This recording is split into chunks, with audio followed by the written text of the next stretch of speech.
We have a beautiful sky for day 29 of our worship journey.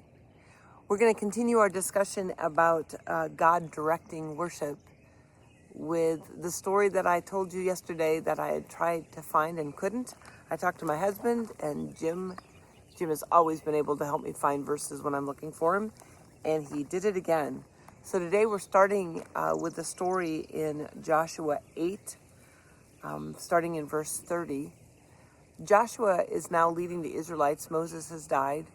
Joshua is leading the Israelites, and they have come into the promised land and have conquered Jericho and Ai.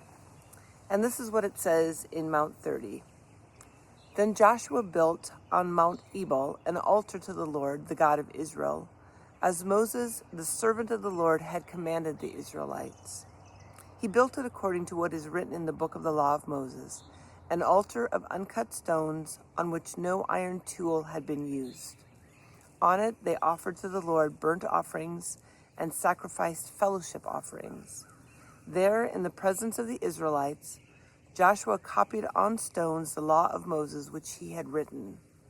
Now they say that we'll read. Moses had commanded them to cover the stones with plaster and then write the laws on them, and that this was probably the fourth copy of the law at this point. So in verse 32, there in the presence of the Israelites, Joshua copied on stones the law of Moses which he had written. All Israel, aliens and citizens alike, with their elders, officials, and judges, were standing on both sides of the Ark of the Covenant of the Lord, facing those who carried it, the priests who were the Levites. So the Levites are carrying it. Half of the people stood in front of Mount Gerizim, and half of them in front of Mount Ebal, as Moses, the servant of the Lord, had formerly commanded when he gave instructions to bless the people of Israel. Now we're going to go back and look at those verses in a minute. Afterward, Joshua read all the words of the law, the blessings and the curses, just as it is written in the book of the law.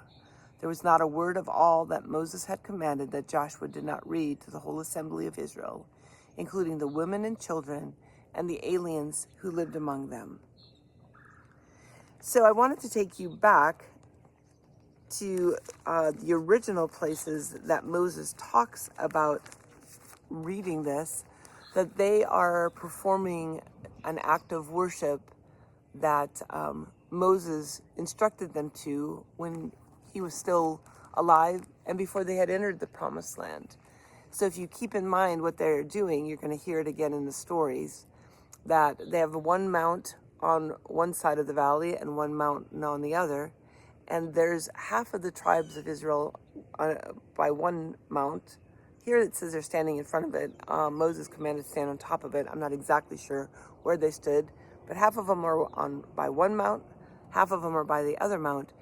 And it's an example of antiphony in worship. So calling back and forth from one side to the other. I've always thought that was just a very cool thing to have imagined, to have seen. So now we're going to look in Deuteronomy 11:26, and this is Moses speaking, and he says, "See, I'm setting before you today a blessing and a curse." We've heard these words before. "The blessing if you obey the commands of the Lord your God that I'm giving you today. The curse if you disobey the commands of the Lord your God and turn from the way that I command you today by following other gods, which you have not known. When the Lord your God has brought you into the land you are entering to possess, you are to proclaim on Mount Gerizim the blessing and on Mount Ebal the curses. As you know, these mountains are across the Jordan, west of the road, toward the setting sun near the great trees of Morah, in the territory of those Canaanites living in the Arabah in the vicinity of Gilgal. You are about to cross the Jordan to enter and take possession of the land the Lord your God is giving you. When you have taken it over and are living there, be sure that you obey all the decrees and laws I'm setting before you today." And then there is another more extensive description of Moses's instructions in Deuteronomy 27, 1 through 26. And this is rather lengthy, but I'm going to read it to you because it gives you the whole picture of what they were doing with Joshua where we first read. So Deuteronomy 27, starting in verse 1, the altar on Mount Ebal is what mine's titled. Moses and the elders of Israel commanded the people, keep all these commands that I give you today. When you have crossed the Jordan into the land the Lord your God is giving you, set up some large stones and coat them with plaster. Write on them all the words of this law when you have crossed over to enter the land the Lord your God is giving you, a land flowing with milk and honey, just as the Lord, the God of your fathers, promised you. And when you have crossed the Jordan, set up these stones on Mount Ebal, as I commanded you today, and coat them with plaster. Build there an altar to the Lord your God, an altar of stone. Do not use any iron tool upon them. Build the altar of the Lord your God with field stones and offer burnt offerings on it to the Lord your God. Sacrifice fellowship offerings there, eating them and rejoicing in the presence of the Lord your God. And you shall write very clearly all the words of this law on these stones you have set up.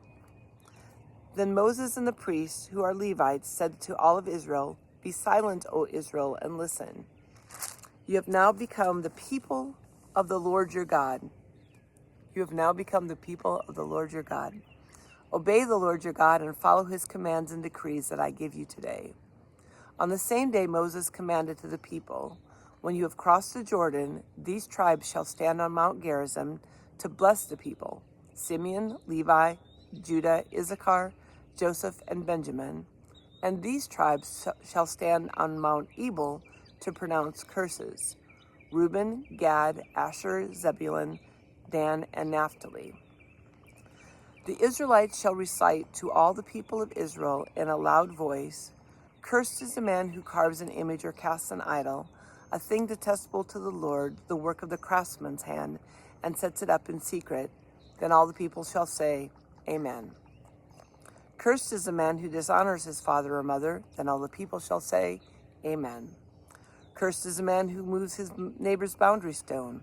Then all the people shall say, Amen. Cursed is the man who leads the blind astray on the road. Then all the people shall say, Amen.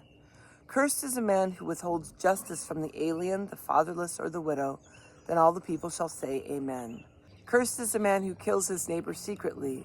Then all the people shall say, Amen. Cursed is the man who accepts a bribe to kill an innocent person. Then all the people shall say, Amen. Cursed is the man who does not uphold the words of this law by carrying them out. Then all the people shall say, Amen. Then it heads into chapter 28, which is the blessings for obedience. And we've now circled back to where we started on day 4 of this study, when we were talking about forgetting not all the benefits of worshiping the Lord and following his ways. But the whole point of today's study is that God is intimately involved in our worship. He directs our worship from the very beginning. God is the one who created worship. So he has directed us, and he interacts with us and speaks to us, and we get to be a part of it. I think tomorrow we will look into the New Testament to see how some of these things have changed in worship, because since Jesus has come and fulfilled all the law, we are not required to follow all of these specific steps to worship God as they did in the Old Testament. But we will continue to study continue on our journey of the study of worship tomorrow.